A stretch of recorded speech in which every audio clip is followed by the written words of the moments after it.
tenemos este privilegio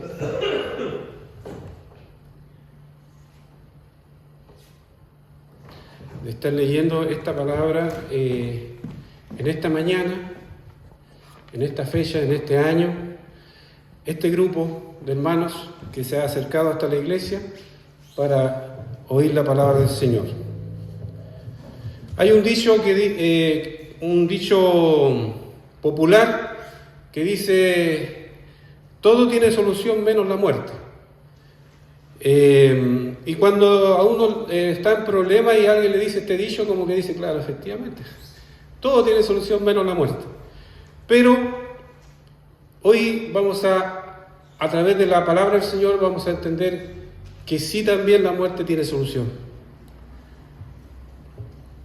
Y para empezar, hermanos, quiero hacer una reseña de algo que ocurrió hace más o menos del año 2005 al 2013, más o menos. Había una secta muy famosa que yo constantemente la seguía, no porque quisiera creer, sino que siempre me ha gustado ver qué es lo que está pasando en el mundo con respecto a las religiones y a los acontecimientos que hay de los diferentes predicadores que existen en el mundo. Y esta secta nació con mucha fuerza. Yo creo que algunos de aquí la pueden haber conocido, a los que les gustan las redes sociales pueden haberla visto, una secta que se llamaba Creciendo en Gracia, que era liderada por un hombre que al principio dijo que en él estaba la encarnación de Pablo, y después de un tiempo, en el año 2005 más o menos, dijo que él era la encarnación de Jesucristo. Y ustedes dirán, qué ridículo, pero en realidad mucha gente lo seguía, mucha gente. Yo diría que el 90% eran de la iglesia evangélica, que estaban atentos a sus prédicas.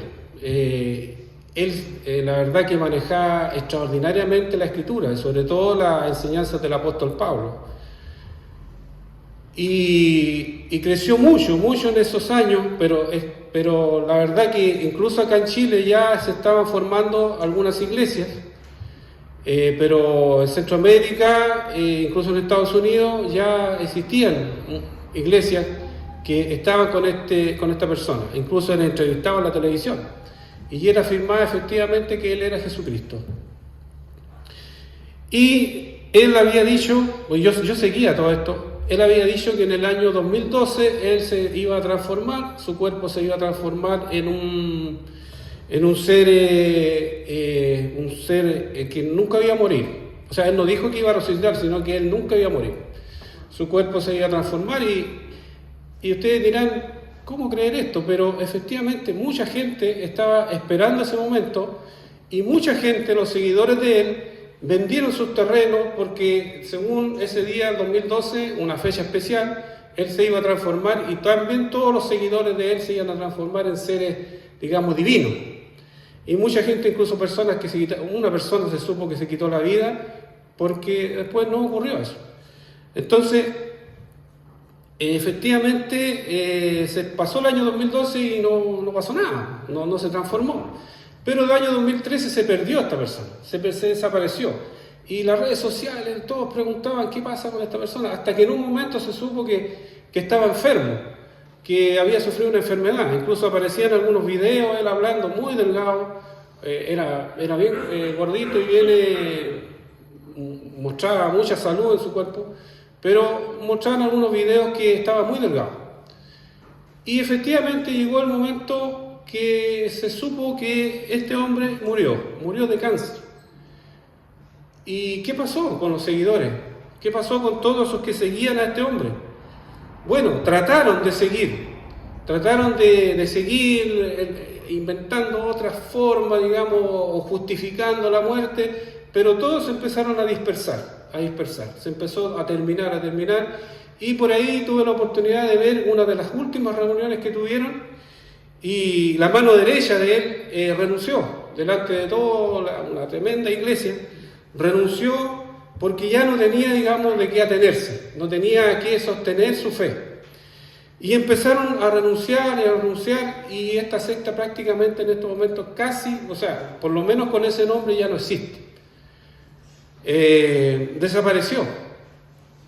Y todos estos miles de creyentes, miles de personas que aportaban económicamente, porque esta persona llegó a tener un satélite, llegó a tener estudios de televisión. O sea, era una cosa increíble económicamente. Le regalaban autos Mercedes-Benz, le regalaban casas. O sea, el hombre se enriqueció mucho, pero cuando pasó esto que murió, todo se vino abajo, todo se destruyó, todos se separaron, los líderes renunciaron y otros líderes trataron de seguir, pero al final no pudieron seguir. Y ahí se terminó esta idea que para muchos era fantástica, de transformarse en seres divinos. Y dejando esa historia ahí, hermanos, quiero hablar ahora de uno que sí es verdadero. Uno que sí, vamos a ver a través de la Escritura, que sí dijo algo y sí se cumplió. Jesucristo, en algunas ocasiones, Él habló de que Él debía de morir y resucitar. En una de las ocasiones cuando Lázaro murió, Él fue, dice, a resucitarlo. Dice, voy pues a resucitarlo. Entonces cuando Marta lo ve venir, muy triste por su hermano, 4 días ya que había muerto, entonces le dice, Señor, si tú hubieses estado aquí, mi hermano no hubiera muerto. Pero Él le dice que no, que Él viene para despertarlo. Entonces Él dice algo, Él dice, yo soy, dice, la resurrección y la vida. Jesucristo no dice que Él tiene el poder para resucitarlo, sino que Él dice que Él mismo es la resurrección y la vida. Él mismo es el que tiene la vida en sí mismo. Entonces, en ese momento Él manifiesta que Él tiene el poder para resucitar. En otra ocasión, también Él dice que empieza a hablar de su muerte, empieza a hablar del momento en que Él tiene que partir con los discípulos, y Él les dice que Él tiene que ir a Jerusalén y que tiene que sufrir, que tiene que ser muerto, pero les dice, al tercer día resucitaré. Pero me parece que por la Escritura los apóstoles escucharon solamente la parte que debía ser muerto, o tal vez la otra parte no la entendieron, porque Pedro dice, no, Señor, que tal cosa no te acontezca, de morir. Pero el Señor le dice a Pedro que se aparte de él, porque él tenía una misión que era morir por nuestros pecados y resucitar. También Jesús había hablado de eso, que iba a resucitar. Y constantemente Él hablaba y decía esto, pero aparentemente los discípulos esa parte como que no la escuchaban, o tal vez no la entendían. Y cuando los principales de Israel, los príncipes de Israel, lo condenaron a muerte al Señor, dice que el odio más terrible que tenían ellos era porque era una blasfemia lo que Él decía, y se consideraba igual a Dios, un hombre que podía perdonar pecados, un hombre que decía que iba a resucitar. Eso todo lo escucharon los príncipes de Israel, los que mandaban, los del Sanedrín. Entonces esto a ellos les incomodaba demasiado, que este hombre, un hombre común y corriente, pudiera decir que iba a resucitar, que perdonaba pecados y que tenía ese poder. Entonces, cuando lo llevan a la muerte, todos, o muchas cantidades, incluso los discípulos, dijeron, pucha, va a morir. ¿Y dónde queda nuestro líder? ¿Dónde esta confusión en sus mentes de los que creían y de los que no creían estaban felices de que lo llevaran a la muerte? Alegres porque decían, mira que Dios, así como Él salvó a muchos, que Dios lo salve a Él. O sea, burlándose de Él. Pero sabemos que Jesucristo fue muerto efectivamente en la cruz, y fue sepultado, y algo ocurrió al tercer día. Al tercer día, Él se levantó de entre los muertos. ¿Y qué significa esto? Significa que lo que Él había predicado, lo que Él había dicho de sí mismo, era una verdad, contrario a la historia que les conté al principio. Muy contrario, muy diferente. Entonces Él, con esta resurrección, muchos dijeron, no era mentira. Era verdad que Él se levantaría de los muertos. Y aquí nos encontramos lo que acabamos de leer en esta reunión, en este lugar donde los apóstoles habían recibido el Espíritu Santo, donde se había juntado mucha gente de diferentes países que habían venido a esta fiesta de Pentecostés. Y en esta fiesta donde ocurre esto con los apóstoles, y sin duda que se había provocado una revolución, ya que muchos comentaban, hoy sí, 40 días el Señor se apareció a diferentes personas, 40 días, entonces había una revolución total por la resurrección del Señor. Y aquí, cuando pasa esto del Espíritu Santo, hay alguien que, o Pedro seguramente escuchó, hoy estos están llenos de mosto, están llenos de vino, están ebrios. Y parece que esta palabra a Pedro le incomodó, y él, como era impulsivo y estaba con la gracia del Señor, se levanta y le dice, no, ellos no están llenos de mosto. Y le habla que es la hora tercera, que significa las 9 de la mañana, que están ellos recibiendo la promesa que Jesús le había dicho. Y toda esta cantidad de gente, sin duda, en ese momento se comentaban unos a otros, y sí, mira, si yo lo vi, nosotros lo vimos, un grupo lo vio, esto es real, esto es verdadero, esto no es mentira. Y este apóstol Pedro, que como en el caso anterior estaban renunciando, el apóstol Pedro estaba reafirmando su fe. Hay una diferencia, pero total, reafirmando su fe, afirmando su creencia y tomando una fuerza increíble para seguir adelante. De tal manera que él, siendo un hombre un poco tímido en algunas ocasiones, se levanta y habla a todos estos hombres el primer discurso de Pedro, el cual él explica y les dice que el Señor, sí, efectivamente, ustedes mismos lo crucificaron, pero sí, efectivamente, también ha resucitado. Y sí, y le dice, nosotros hemos sido testigos, y muchos han sido testigos de los que están acá, de que lo hemos visto, y el Señor ha resucitado, y el Señor está en medio nuestro. En ese momento ya se había ido al cielo, pero estuvo en medio de ellos.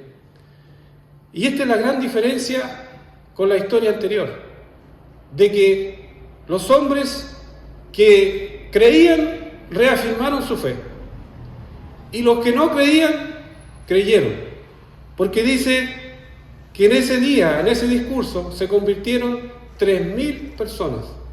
3.000 personas que, de alguna manera, el mensaje de Pedro les llegó tan profundo, no porque eran palabras bonitas, sino porque eran palabras que se estaban comprobando en el momento.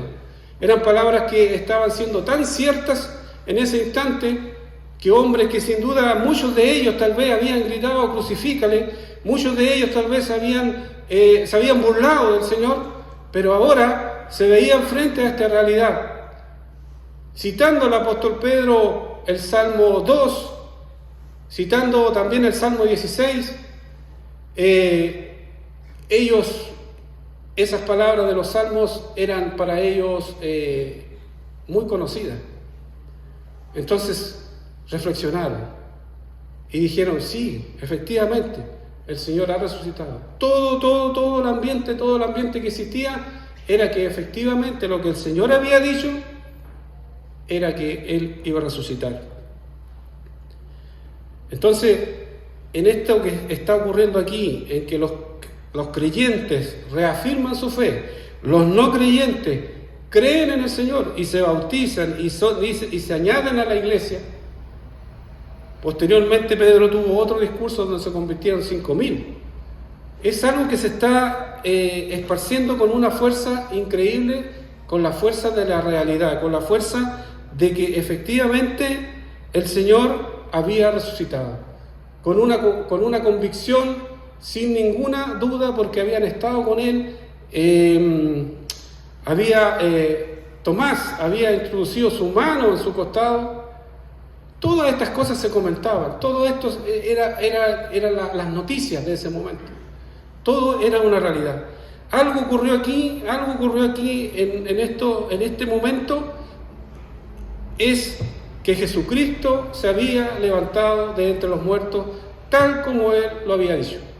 Tal como Él lo había dicho, se había resucitado de los muertos. ¿Y qué significa eso? Significa que nosotros tenemos una esperanza de que ese dicho popular que dice que la muerte no tiene solución, sí tiene solución en Cristo. Resucitando, dice, resucitaremos con Él y viviremos con Él. Por esa resurrección y por esa muerte, por la fe. Por eso dice que a los que temen a su nombre, dice, les nacerá el sol de justicia y en sus alas le traerá salvación. Y a los que creen en Él, le dio potestad de ser llamados hijos de Dios.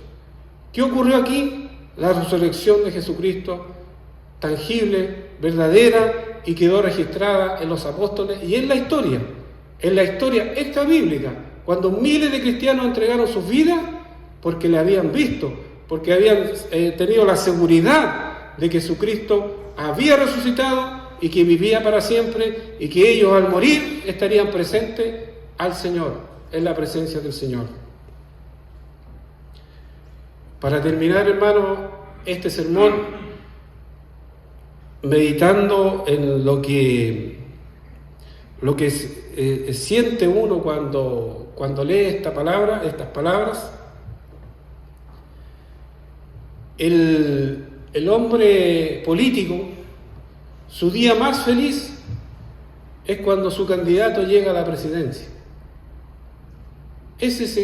Si ustedes se fijan, cuando los candidatos llegan a ser presidentes, la felicidad que alberga a ese grupo de personas que lograron que su candidato llegara a la presidencia.